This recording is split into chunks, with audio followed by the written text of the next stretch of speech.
Lord Lysander Blackstone, the very pragmatic and always sensible Duke of Montcroix, was well and truly lost. On the outskirts of St. Giles, well past the hour most sensible people would be abed. One could argue that was neither pragmatic nor sensible. It could be worse.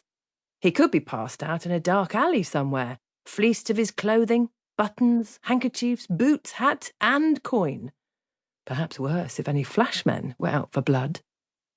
Thus far he'd been fortunate, though he could feel eyes upon him from windows and shadowy passages.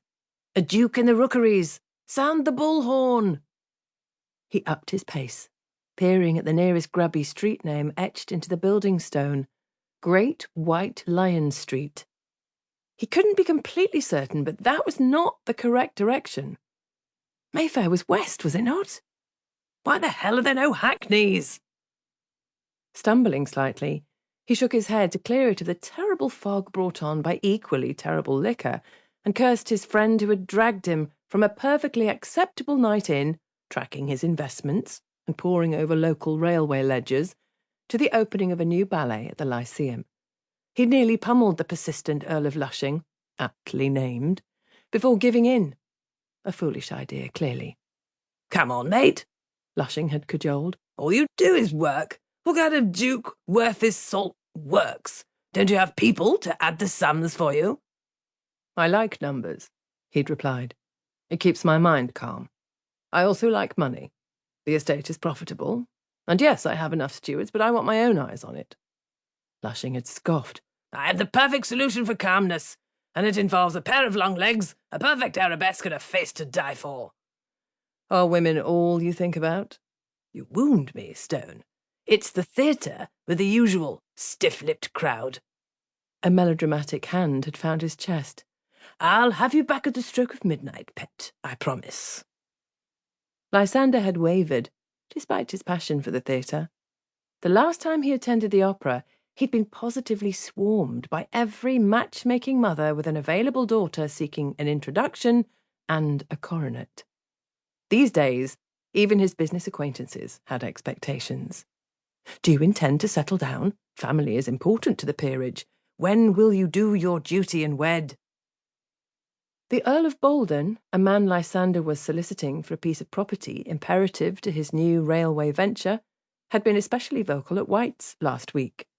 "This bachelor lifestyle of yours must be exhausting," Bolden had remarked, and Lysander's collar had felt hot at the unspoken judgment. "Perhaps you should pick one." The notion had left him cold. He'd proposed to one woman, and she jilted him for greener pastures that were much too close for comfort. As such, he hadn't thought much past his reply, articulated if only to placate the Earl. "Indeed, Lord Bolden." Lysander stumbled on an uneven patch in the street and caught himself from crashing head first into the dirt and losing a few front teeth in the bargain. Hobbling, he recalculated his bearings. Right, there was the opera house. He frowned. Didn't he just come from the opera? No, that was the Lyceum. Then Lushing's public house/social club. Lethe. Yes. His current misfortune was all Lushing's fault, the rotter. The Earl was a profligate who could not be trusted. Since the very excellent ballet he'd convinced Lysander to attend had been followed by a debauched demi-monde party at Lethe that would make a Sybarite blush. Bored, and in no mood for empty flirtation, he'd left on foot, and now found himself on the wrong end of yet another poor decision. "Lost, sir, you are lost." Christ! Even his bloody conscience was caustic. Squinting at the street name again, he hunched down into his coat and turned back the way he'd come. He'd lost his hat at some point as well. Hearing raucous laughter from a nearby tavern, he debated venturing inside to ask for directions, though he might as well be asking to be robbed at this hour. He shifted course, recognising the Royal Opera House. Huzzah!